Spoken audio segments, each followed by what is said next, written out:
Assalamualaikum warahmatullahi wabarakatuh. Sahabat Yuk Ngaji, kalau kita di rumah ada lampu, ada kalanya lampu itu dalam 3 kondisi. Lampu yang terang, lampu yang redup, dan kemudian lampu yang mati. Ternyata hati juga demikian. Ada 3 jenis hati yang disampaikan oleh Ibnu Qayyim. Yang pertama adalah qalbun salim, hati yang selamat, hati yang terang, hati yang sehat. Di mana orang yang memiliki hati yang sehat dan selamat ini akan berefek kepada perilaku kesehariannya.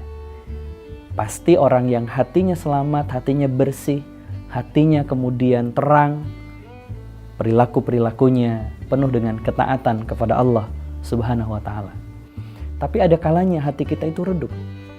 Kalau lampu redup, pasti itu tandanya sebentar lagi lampu itu akan mati. Kalau tidak dijaga, kalau tidak segera diganti, maka pasti yang terjadi adalah gelap gulita. Hati juga demikian. Hati juga ada yang redup, dan kalau tidak dijaga, dipelihara, diobati, hati itu lama-kelamaan tinggal tunggu waktunya saja, pasti akan mati. Ketika hati sudah mati, tentu yang terjadi bukanlah ketaatan, tapi kemaksiatan kepada Allah, syariat Allah, dan Islam.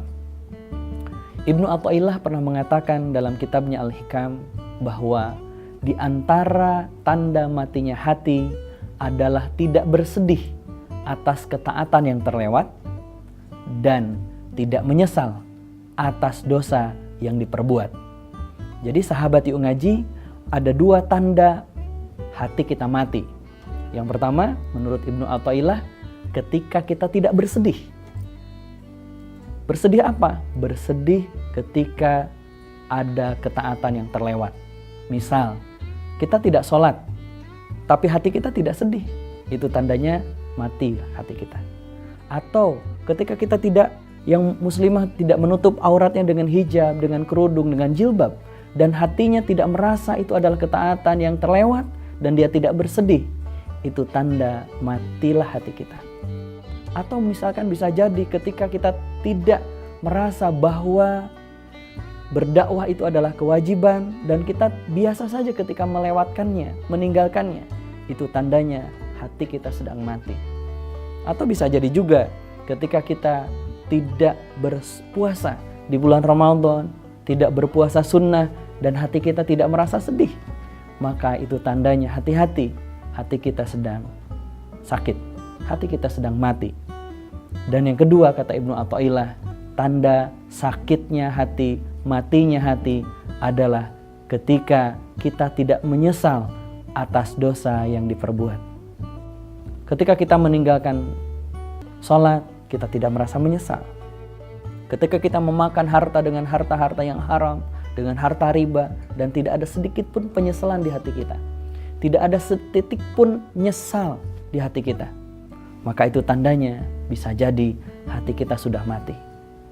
Maka sahabat Yuk Ngaji, berhati-hatilah. Bisa jadi hati kita sekarang sedang redup, sakit, yang sebentar lagi bisa menuju kepada kematian hati kita. Maka sangat sulit ketika hati kita sudah mati. Allah tutup mata hati kita, pikiran kita, telinga kita dari hidayah-hidayahnya. Maka dengan nasihat apapun, diri kita akan menolak. Dengan ungkapan apapun, dengan siapapun yang memberikan nasihat, kita akan menolaknya. Karena hati kita sudah mati dan tertutup. Maka sahabat Yuk Ngaji, hati-hatilah. Jangan sampai hati kita dibiarkan untuk mati.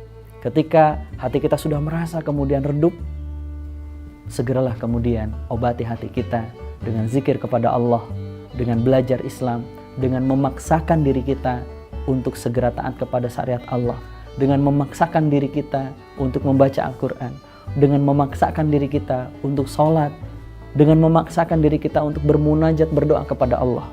Dengan demikian kemudian hati kita akan terobati dan kemudian akan sehat. Kenapa? Karena hati yang mati akan berefek sangat luar biasa dalam hidup kita. Kita akan menjadi lebih senang meninggalkan ketaatan dan tidak pernah menyesal ketika melakukan kemaksiatan. Berhati-hatilah. Terima kasih. Assalamualaikum warahmatullahi wabarakatuh.